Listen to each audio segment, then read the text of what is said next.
everything that he said is true. My bigger claim to fame is my wife, Sally. She's a gift from God to me, and a lot of y'all know her. She was my secretary for years. She was my wife before she was my secretary. But she said she wanted to sleep with the boss, and so she's been my secretary. But she's so good at what she did through the years, I didn't have to do a whole lot. I had customers all over Alabama, and they'd call up, and if I answered the phone, they'd say, "Hey, Mike, how you doing? We really miss you. You need to get by more often. Listen, I'm kind of in a hurry. Can I talk to Sally?" So that's about all I had to do. But I wish she was here. She would love to be with y'all. Many of you know her. Getting the job done with herbicides, just a little introduction about it. The first thing people want to know about herbicides, are they safe? And they pretty much are. You know, there's all kinds of proofs about LD50s, and they've done all kinds of tests and everything. I've been working with them for years, and I only have two problems. I have picked up, in later years, I've got a facial twitch. And my doctor said it's because I'm getting old, but I'm sure it's herbicide. it's what did it. And then the gray hair, there's no doubt that's herbicide. Just getting that spray on your food, it just died, everything died. I've got about 5 topics here, and each one of them would be a talk in and of themselves. So I'll just try to touch the high points. I'll put them in kind of what I think is the order of importance for y'all. And the most important thing I see in working with landowners is these invasive species. And the reason they're such a problem is because they, you notice them somewhat, but a lot of times you don't do anything about them for a long time. And the more time these invasives have, the more invasive they are, and pretty soon your land will be covered up with them. And so I've listed just 2 here that are pretty familiar, kudzu and Coton grass, and then after I made this outline, I realized that Coton grass is not near the problem up here that it is down south. So I'm going to probably replace Coton grass in this talk with just a little bit about Chinese privet, which is maybe the biggest problem of them all. But we're all familiar with kudzu, and kudzu is a thing that will run you off your place if you're not careful. But there's some good things about it too. We all know the advantage of it if you have an area with a slope on it that you know you're going to lose your soil if you didn't have something there. In that case, what you want to do rather than eradicate it is just put a circle around it and keep that circle maintained. In other words, treat it, treat your circle probably about twice a year. All these invasives need to have multiple treatments because they all have substantial root systems. So if you were going to eradicate your kudzu, you might have to treat it 2 to 3 times a year. I've seen people do it every year for 10 years and still have a problem. But in the case of leaving kudzu there, you have a definite ring that you keep spraying periodically. And then what Chinese privet is doing is proliferating, at least on my land. I can't get rid of it almost. I cut it with chainsaws and I spray it with herbicide, and I think I've got it under control. Before I know it, it's back again with a vengeance. So I'm having to treat my Chinese privet 3 or 4 times a year. But it's a whole lot better to do that than it is to let it run wild. For kudzu, I don't know if you'll take notes on this or not, but we use a product called Transline, made by Dow. Early in the year at about 21 ounces per acre. And then after about July, 4 ounces of Escort would be a good treatment if you were going to broadcast or use any of your other applications. So I guess all I'm really trying to say about your invasive is get to work. You know, it's like a fight that you're going to have to be in for a period of time to get it under control. The next point I have here is managing wildlife. I think probably all of us are interested in that. And I'm managing my place for deer, and what I find all the time is that I've got some of these invasive species or other plants are coming in and shading out my forest floor, and then I'm not getting any growth of the good things for forbs and legumes and even perennial wildflowers that the deer like to feed on. So I've got a backpack, and all my grandsons have backpacks, and so we go through and we find these shaded areas, and we're all busy opening up the forest floor to sunlight so that these things will grow. Turkey and quail, that same thing is important for them because little colts don't eat. We're trying to manage a lot of them for grasses, but when they're little, they don't eat grass. They all, we need to manage it for bugs. We want a whole lot of bugs being produced. And so here again is these flower species and wildlife component, wildflower components are good for producing bugs. And so turkey and quail will profit from just keeping your forest open.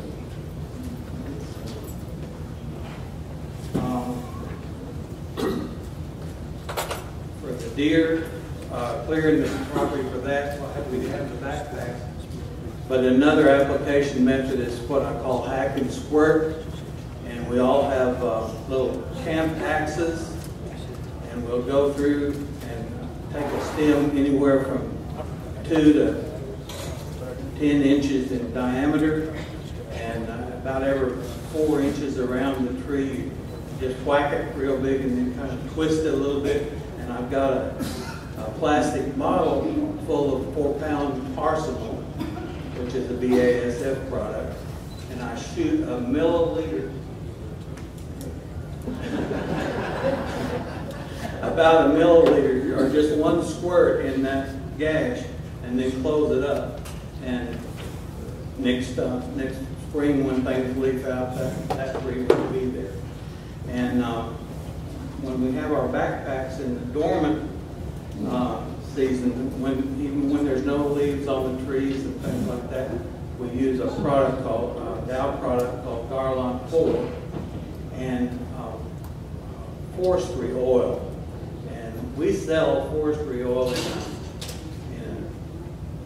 a 15-gallon underfilled container that so that leaves you 2.5 gallons that you can pour your Garland 4 in there, and then you've got 15 gallons of Garland mix that you can put in your backpacks, and then just walk through the woods, and when you see stems there that you don't like, you can treat them from the root collar up about 18 inches or go all the way around the tree, and then when spring comes, they're not alive anymore. And so in a year or two, they'll fall down, and you're opening up the forest continually and making food for your wildlife that way.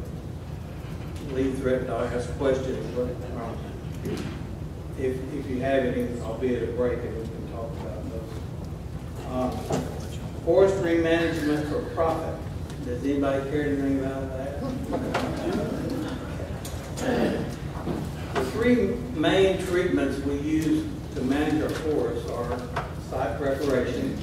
I'm assuming you all know what that is, but if you don't, when you cut a forest, any kind, what you have left out there is low-grade hardwood brush it's not really going to amount to anything, but what it will do is use up all the water and nutrients that you want to go into your new plantation.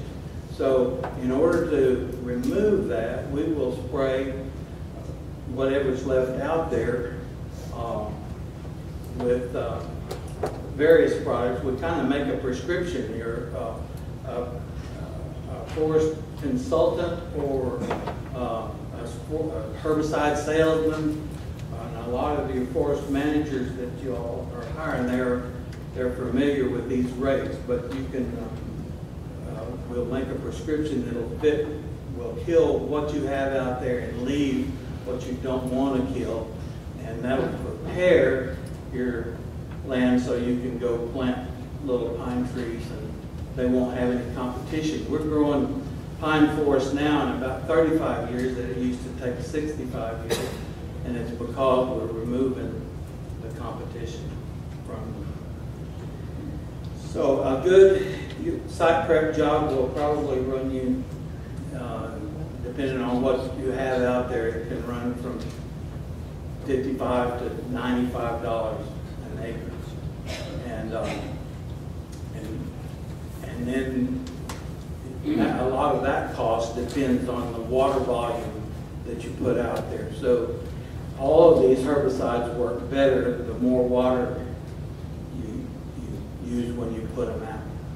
So if you've got a really woolly tract with some tough species and you have to get coverage with it, so you'll use 15 gallons at least of water, and however you apply it, and then even more than that. Sometimes if it requires 20 gallons or even 30 gallons, we'll double pass 15 or 10. But the whole idea is to get coverage, to get rid of all that competition so that your trees can have the food, nutrients and water that they need. Pine release is a situation where you've already got planted pines, either naturally or you planted them, and you go out there to see your wonderful pine stand, and all of a sudden there's all kinds of hardwood or other competitors in there. So we have products that you can spray over the top of your pine trees. Arsenal is the name of it. And you can spray over your pine trees in a broadcast application, and it won't hurt the pines, but it will take out all the hardwood brush in your pine stand. And that can usually be done with less water because you have pretty much what you have out there is smaller brush. And then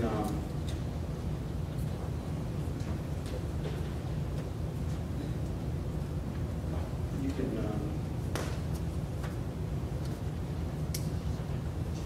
use about 1% of Arsenal if you were doing the application yourself. And then herbaceous weed control is another method of helping your pine trees to grow once they're planted. You'll go out there and there's all kinds of weeds or grasses that are competing for these nutrients, and you can treat early on. It takes longleaf's a little more sensitive. You have to wait a couple of years, I think, on longleaf to get the weeds out of them. But if you use these herbicides and treat your herbaceous weeds and any small woody competitions that you have out there, it'll improve your forest stand significantly. And Lee and I were talking about longleaf a while ago. The products you could use for that would be Transline at 18 to 21 ounces, or a product that Dow puts out called Milestone. And but whoever is helping you prescribe your land will know these products and the rates and things like that.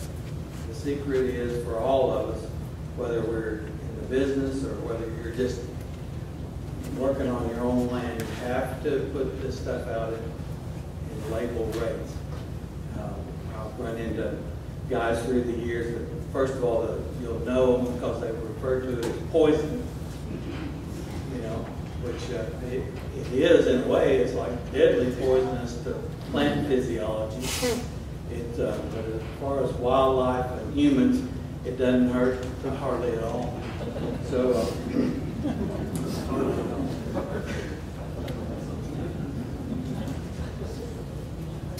got my point.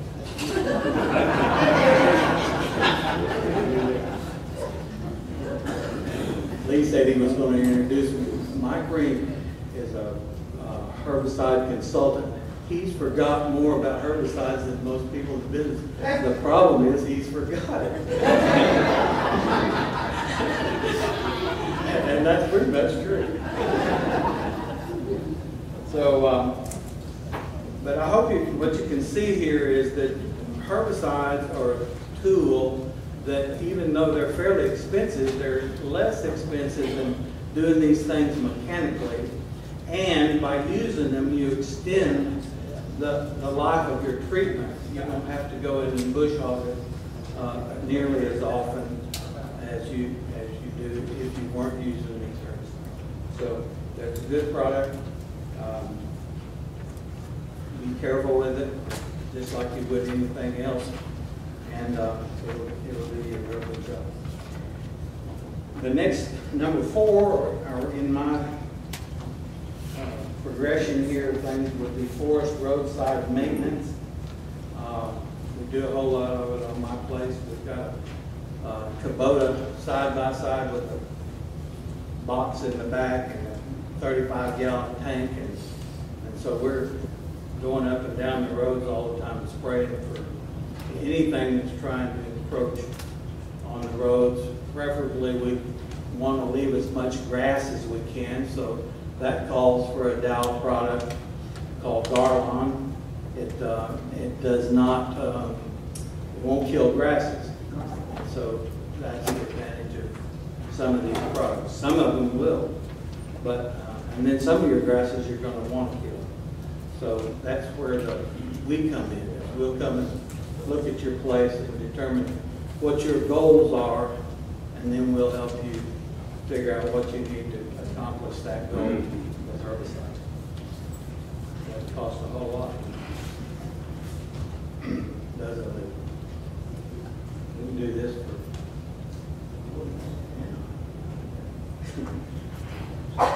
So you want to control your brush, weeds, and vines on your roadsides. You extend your maintenance cycles. You can improve the visibility of your roads, so you're not going around the road and running into somebody, and then it just looks better. One of the treatments we do, we call it pre-harvest site prep. And a person will have just a big pine stand that's probably been thinned once or twice, and maybe he decides he wants to sell it or treat it before he cuts the timber. We'll take a helicopter and go over those bigger trees, take out all the competition in the stand, and you'll look out there and it looks like pine trees growing up out of a parking lot. And so that, and in one way or another, with using herbicides on your property, you can just really improve the looks of your place, your pine stand, or your tree, any trees of any kind. Application methods. How many of y'all have a helicopter? Anybody? Well, you can rent them. We rent helicopters. They work off of big tank trucks. They can pull a truck up on your property. The helicopter will land on top. The maintenance fellows will make sure it's got gas in it, and then he'll fill it up with up to maybe 100, 110 gallons of herbicide. He'll fly off the top of that truck and go across and broadcast these treatments over the top of your trees. And we use that in site prep and release and herbaceous. So if you've got a larger tract and a lot of work to do, it really winds up being cheaper in the long run if you use helicopters, because they can get it done real quick and get better control in a lot of cases. Some of this work can be done with skidders, and the first thing you look at with a skidder is your terrain. You have to make sure that there's not a whole lot of deep gorges and things, but if you have a fairly flat piece of land, there are people that rent out their skidders to apply herbicides. Some of them have made good business being able to help landowners treat using a skidder. And there again, one of the main advantages of them is the water volume. With a skidder, you can use a lot more water volume than you can a helicopter. The one that as a landowner, the ones I use most are the backpack foliar treatments, where I'll decide what I'm trying to kill, and I'll fill my backpack and just go through and kind of selectively spray what I want and what I don't want. And for that process, you would use a contact herbicide, much like Roundup, to where it will only kill what you want to kill.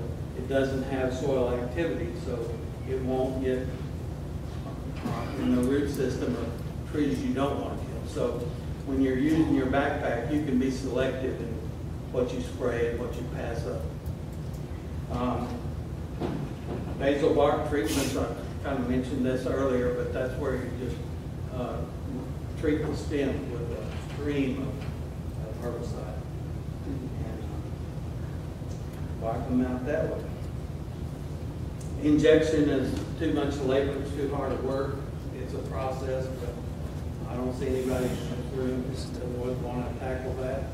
But it is a big old piece of machinery that you can stab a tree with and insert herbicides into it. And then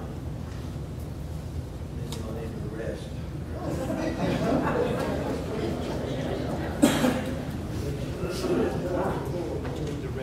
About done here. You want to hurry? One last thing. If you really are interested in profitability of your plant, I have a friend, Mark Thomas. Any of y'all know Mark Thomas? Mark Thomas is starting a new deal. He's franchising possum ranches, and you have to supply the land and the possum, but he'll produce the equipment you need, the milking equipment, you know, the breeding, all the breeding things that you need. And the only catch is if you have less than 1,000 possums, that's just a farm. So the goal is to raise them up to where you've got 1,000. Thanks for listening. Y'all have fun.